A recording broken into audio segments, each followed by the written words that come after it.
인터넷은행 설립 취지는 금융산업의 혁신과 중저신용자를 위한 포용금융 확대였습니다. 이로 인터넷은행이 출범한 지 어느덧 7년이 지났는데요. 아직까지도 본래 취지와는 거리가 먼 형태로 영업하고 있다는 지적이 제기됩니다. 전범진 기자입니다. 신용점수가 하위 50%에 속하는 중저신용자를 위한 금융 서비스를 확대하겠다는 취지로 출범한 인터넷은행. 하지만 은행들이 매달 공개하는 신용대출 평균 신용점수를 보면 인뱅의 문턱은 점점 높아지고 있습니다.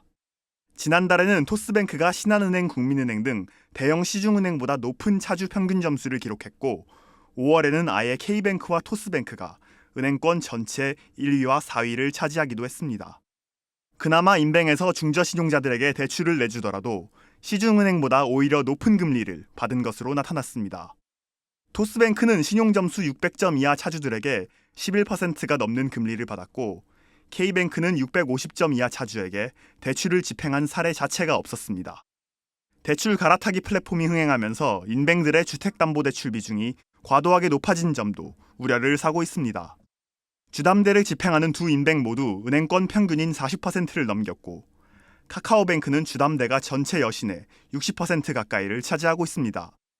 역설적으로 인뱅들이 돈을 대는 대출을 중심으로 사업을 전개할수록 실적은 개선되고 있습니다.